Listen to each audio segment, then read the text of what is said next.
The age of advanced warfare is here. Drones roam the skies. Robots walk the streets. General GPT confused the word terrorist with therapist, and a ballistic missile just hit the psychology department. And it has been foretold by the prophet Schwarzenegger that one day a militant AI will rise to kill us all. Technology is coming for you. Are you just gonna sit back and let it happen? You are? Well, not today. Today, we remember one man's war against the future. A war to prevent wars. The deadliest battle in American history that never happened. But first, we have to start at the start of humanity. One day, a monkey hit another monkey on the head with a stick. From that day forward, humans have been preparing to not let that happen again. War games are some of humanity's oldest, the favorite pastime of every young man who woke up on the wrong side of the spectrum. Military commanders have simulated battles for thousands of years, and for as long as there have been war games, there have been people who don't accept the results. Legend says Japan practiced the Battle of Midway before it happened and were decimated. Instead, salty sailors changed the outcome, because obviously that would never happen. In the 60s, the Pentagon wanted to know if they could win in Vietnam. So they conducted the Sigma War Games, and in true Sigma fashion, they didn't do what leaders wanted. It concluded 3 years before full US involvement that Vietnam would be a costly quagmire. But leaders thought it was flawed, biased baloney and hid it from the president, because obviously that would never happen. In 1999, Desert Crossing was meant to simulate an invasion of Iraq. Results warned that regime change would lead to instability and society splitting, that a weak puppet government couldn't stabilize the country, and that leaving would be incredibly difficult. Yet by 2002, it seemed the government had forgotten all about it, because obviously that would never happen. And they were already planning another. In 2002, the world was in the midst of a computer revolution, and the Bush administration wanted in. They'd become obsessed with a revolutionary transformation of the military under the doctrine of network-centric warfare. Technology should be a part of everything, from smart weapons to drones to computer-based strategies. New tech meant all branches of the military could work together as a well-oiled machine, pun intended. But many of these rapid computer concepts were still untested, so the military was ordered to conduct the biggest, most expensive war game in history, Millennium Challenge 2002. A roided-up game of Risk designed to test these new concepts on a potential future foe with a wily commander at its head. And they knew just the man. Enter Lieutenant General Paul Van Riper. If you combined every Marine into one guy,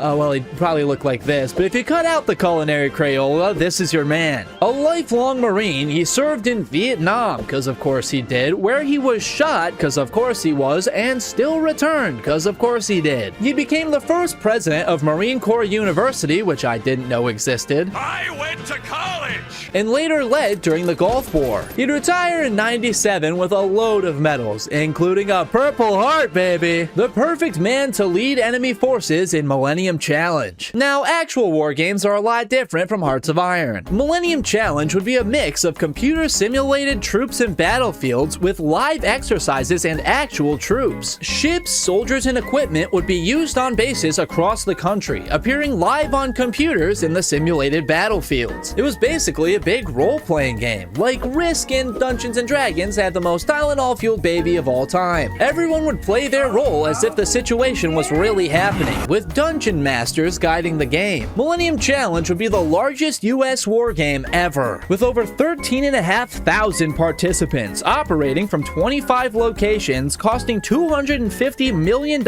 and being 2 years in the making. The scenario would take place in the far distant future of 2007. The fictional enemy nation would be a regional power with weapons of mass effect, access to critical resources, ties to terrorists, earthquakes, control of a vital Gulf waterway, and disputes over nearby islands. This totally made up, extremely specific nation wasn't given an actual name, so we'll just call it, oh, I don't know, Shmyran. Van Riper would play the role of a rogue Shmyranian general who'd broken off from his nation's command after a devastating earthquake. With his occupation of the disputed islands, he threatened the stability of the entire region. The goals of the Joint Task Force, who we will call America, was was to secure shipping lanes, neutralize the WMEs, and capture the islands. Van Riper would be a realistic adaptive adversary, focused on stress testing the new concepts. His cunning old-school tactics would be the perfect challenge for their tech, but the old Marines saw things a bit differently. Van Riper thought this whole tech transformation was a load of, dare I say,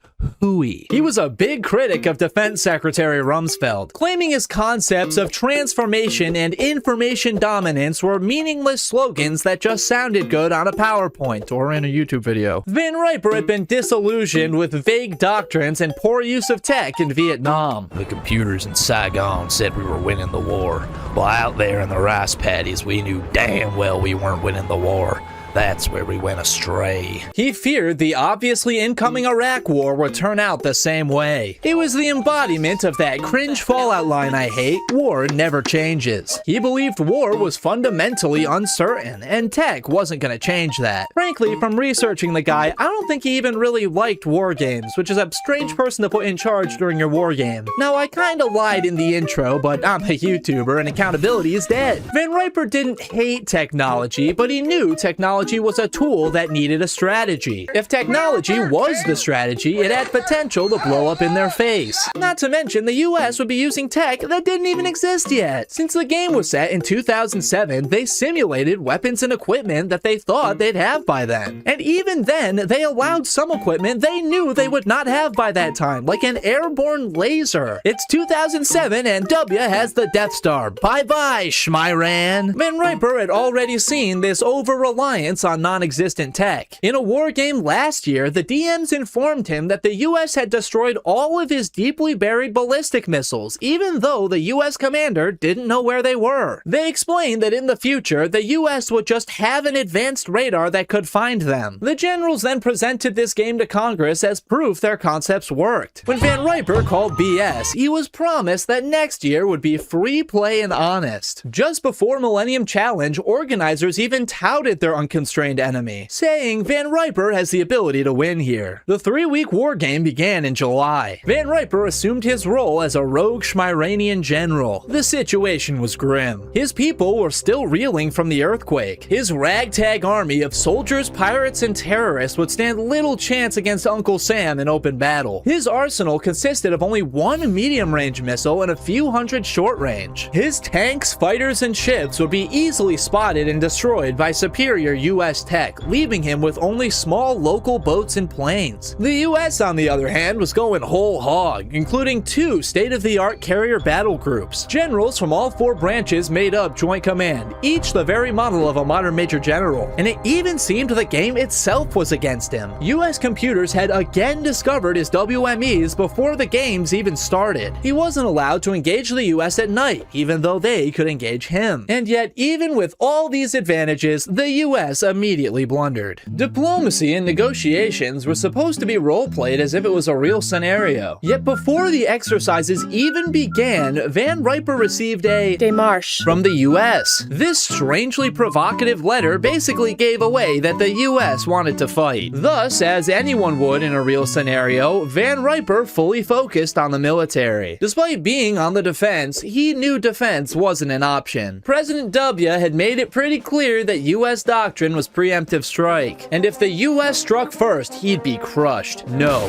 he needed to stop them before they could even start. The only answer was to attack first. It was a major gamble, but his only chance. So he began preparing for the most daring operation in fictional military history. He studied US forces and knew they'd lean on their technological crutch. So he observed when their satellite coverage wouldn't be available, and moved leaders, soldiers, and WMEs during these windows every night. Instead of easily intercepted radio comms, he'd communicate the old-fashioned way. Meetings were face-to-face. Couriers drove messages. Flags and lights were used to communicate at a distance. He knew the radar capabilities of the ship's air defenses and how many projectiles he'd need to overwhelm them. He smuggled military equipment with civilian supplies and sneakily mined the straits into the Gulf. It was his job to put these doctrines to the test, and he was gonna do it. The US never responded to his attempts at diplomacy. What we got here is a failure to communicate.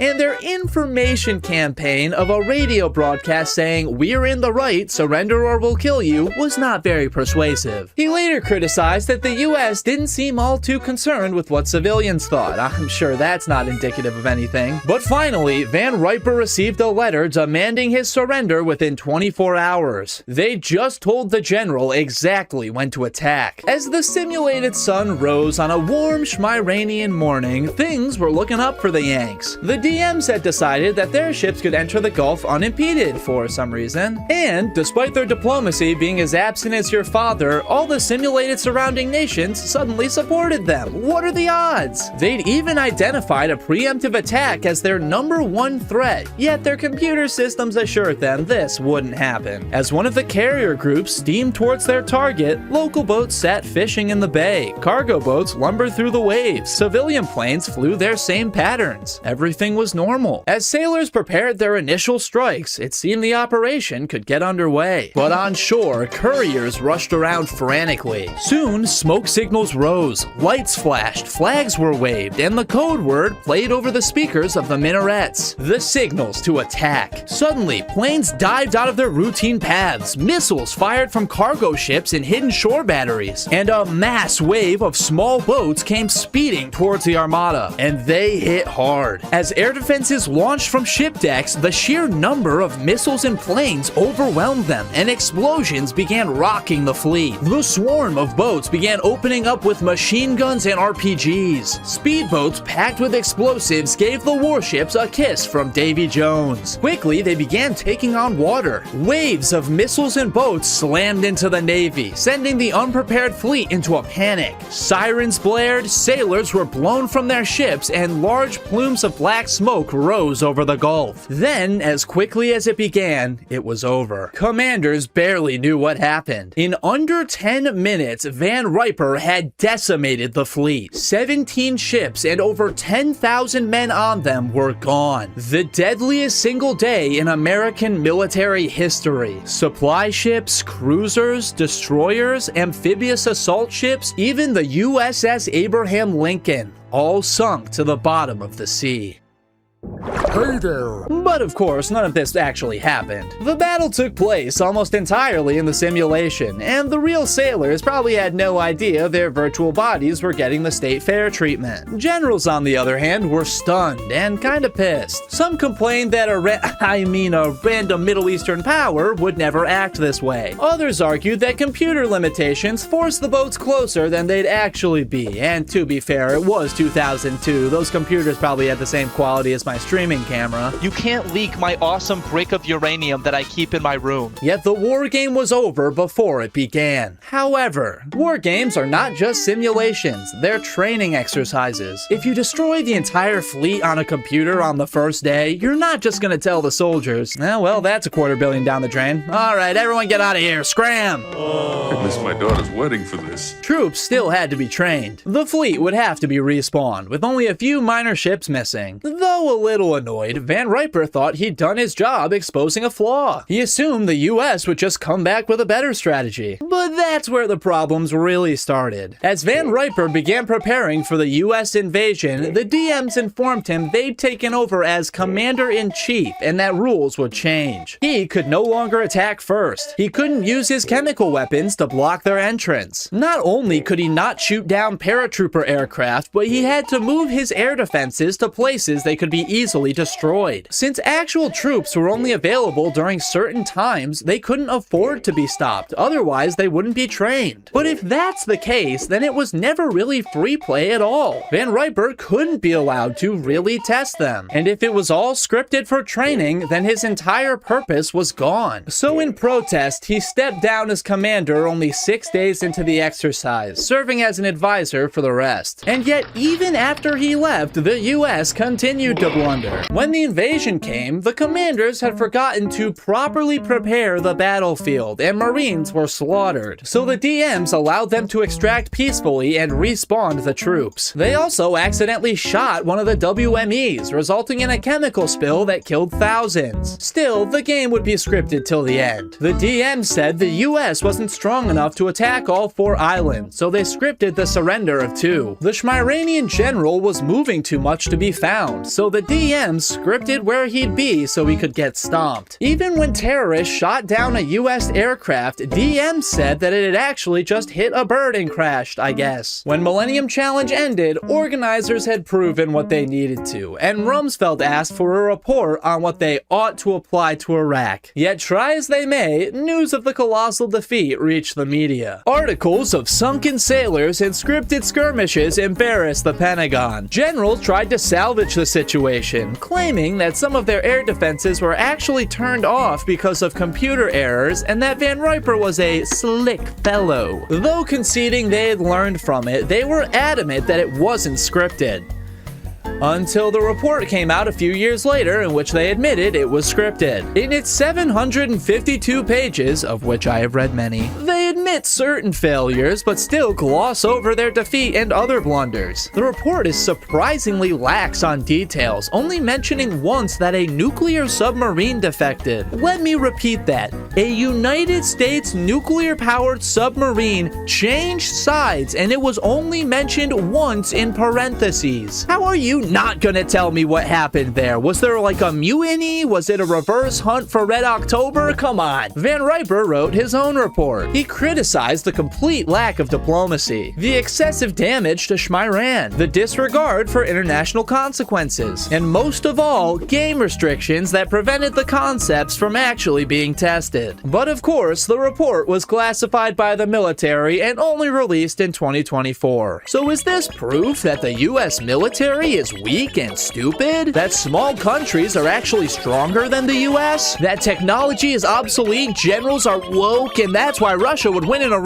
Technology has a large place in the military. Even Van Riper believed this. And let's be real, he kinda got extremely lucky. It's not about winning or losing. Tactical failures are expected in war games. His point was that relying on technology that doesn't even exist yet is stupid. That structuring a war game around exercises that might not even happen is stupid. That using these untested concepts to invade Iraq or Iran would be stupid. At the end of the day, it was all really stupid. And I get to make fun of everyone while talking about a war where nobody died. Truly a YouTuber's wet dream. And maybe, just maybe, we can learn a lesson about invading nations. But what do I know? I'm no general or soldier or even a third example. And don't worry, I'm sure that today unfounded tech advances aren't influencing military doctrine and we're taking war games far more seriously.